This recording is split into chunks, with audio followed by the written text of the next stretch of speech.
Welcome to Tokyo, the world's most populous city and where you go to eat and shop according to my lab mates. But I'm only here for 3 nights, so I've booked out my weekend and took a trip to Tokyo. The city I'm living in Japan is Sendai, an hour and a half north of Tokyo by the Shinkansen bullet train. Unfortunately, I was still studying for an exam on this trip. I arrived at my capsule hotel accommodation just after dark. The hotel is pretty basic and very tall and narrow. I had a locker for my bag and some goodies like towels, basic toiletries and slippers.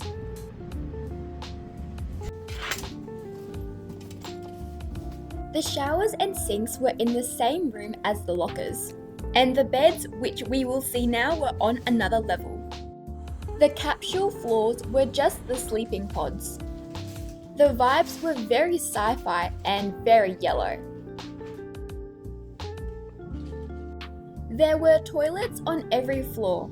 The first time I took forever to find the flush button before realizing there was a panel on the side because unlike this one, there wasn't any English. Anyways, at the top floor was the lounge, which was very yellow and very quiet. But it was dinner hunting time, so I went out to explore. The nightlife is very lively. There were heaps of people and Christmas lights given the time of year. I found a ramen place downstairs this alley. Compared to many other places I had passed, it was almost empty, but the food was still delicious. After dinner, I walked some more, spotting this massive king crab and an IKEA. The next day, I was up and out bright and early, making my way to the Tokyo Skytree. I got there earlier than my ticket, so I took a stroll around, and the weather was perfect for it. I unfortunately didn't film it, but when going up the Skytree lift, it travels at 600 meters a minute, and I could feel the pressure changing in my ears. The first deck is 350 meters high, and the views were spectacular. I was super lucky with a clear day and visibility all the way to Mount Fuji. It was incredible seeing the city from so far up. It really is a concrete jungle down there, with a few rivers winding through the buildings.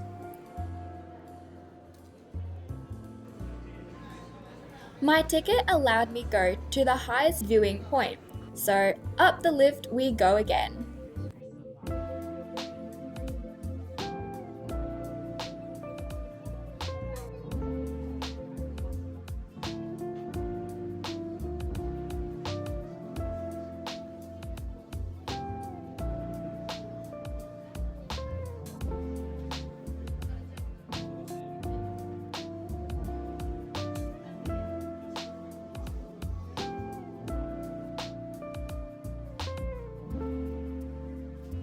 I spent around an hour at the Skytree, but I had my second appointment to get to. So it was back on the crazy subway before making my way to the area in which Team Labs is located. I also got there early again, so to kill time, I explored around the area. There was a park with some beautiful autumn trees, and I was also close to the river. Honestly, I could not get over the amazing weather with clear blue skies and the perfectly warm sun. Then it was time to go inside the famous interactive art museum.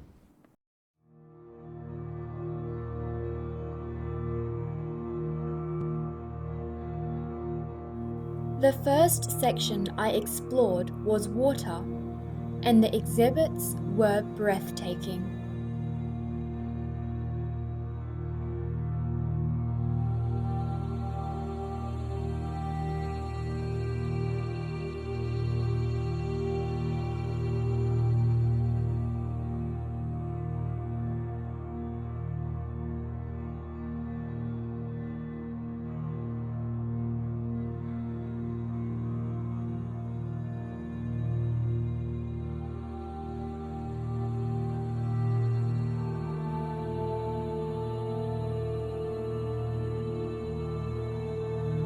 was one of my favourites, where the room is knee-deep water with projections of colourful fish swimming all around you.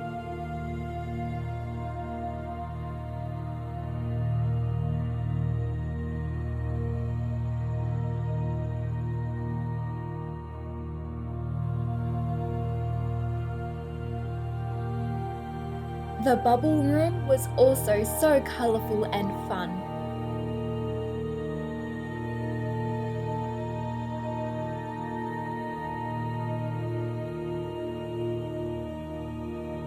And the falling flowers were a mesmerising display.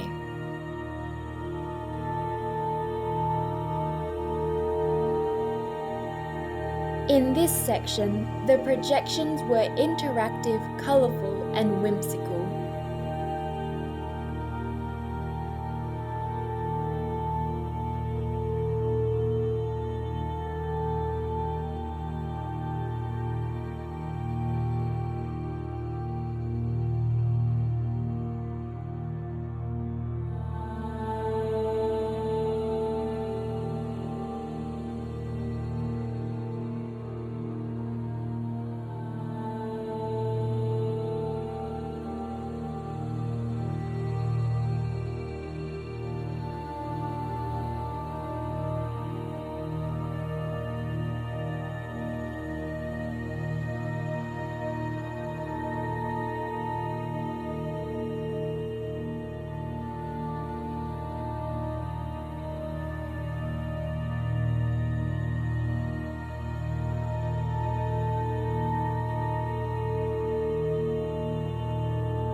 Lastly, outside there was a garden of floating flowers.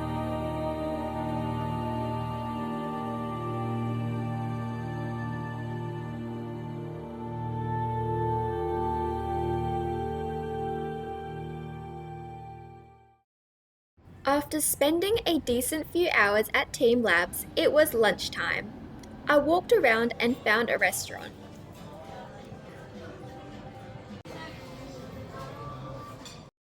Then headed back to the subway before stumbling into this beauty. Of course, I couldn't resist.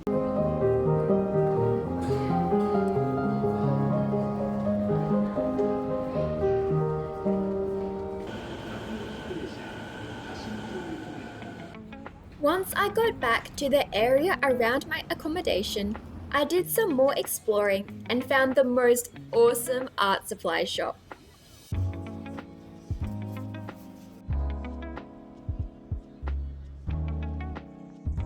But unfortunately, I still had study, but study was not really cooperating. Anyways, the next day I was headed to the heart of Tokyo City, and I found that I wound up in some of the bougie areas of town. High-rise buildings, luxury brands left, right and center.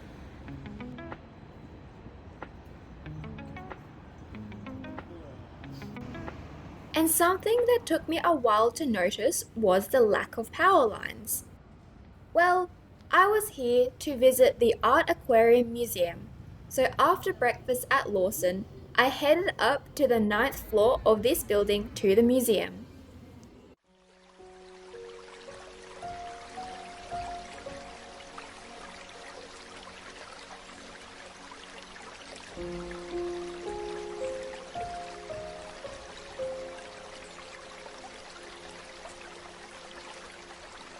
The displays were ethereal. All the fish were variations of goldfish, and there were some very interesting specimens.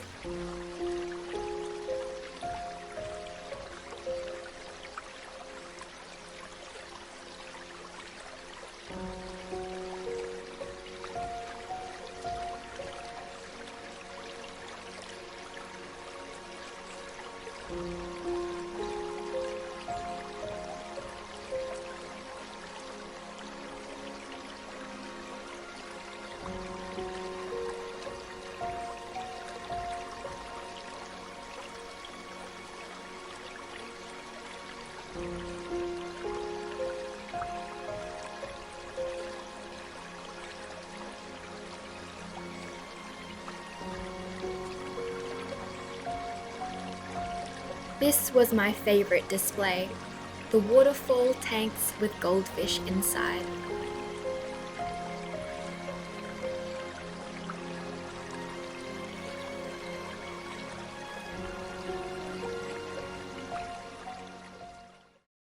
And at the end was a gift shop. Back outside, I was headed to the Imperial Gardens. I passed Tokyo Station and spotted my first Japan bear. Entrance into the gardens is free, and I headed straight into the autumn woods.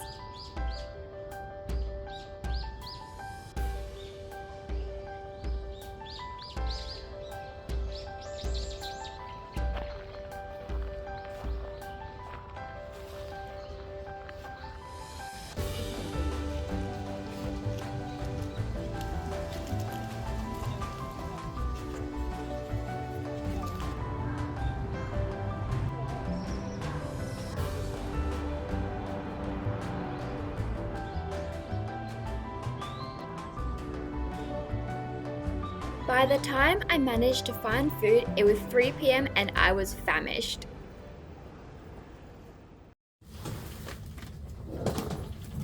On my last day in Tokyo, I checked out before making my way to another garden. When I got there, the crowds were already waiting outside the gates.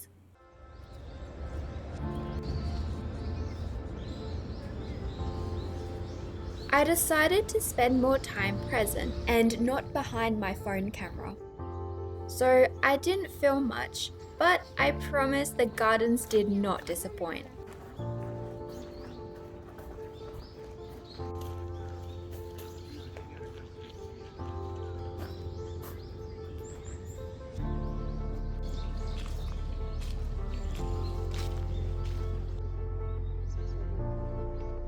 My last destination was to be a capybara cafe, but the one that was closest to me was fully booked and I didn't make a reservation. Oops. So I hunted down another one which was on this super crowded street. Yeah, I was dedicated to find this cafe.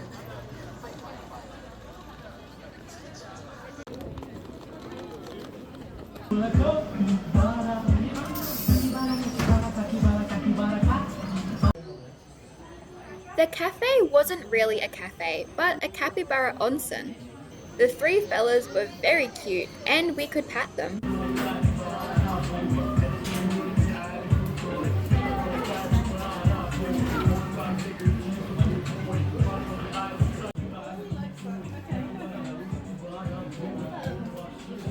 There was a vending machine for free drinks, and since I was there, I was like, heck, why not? So I got a matcha, which was funnily probably the nicest matcha I'd had so far.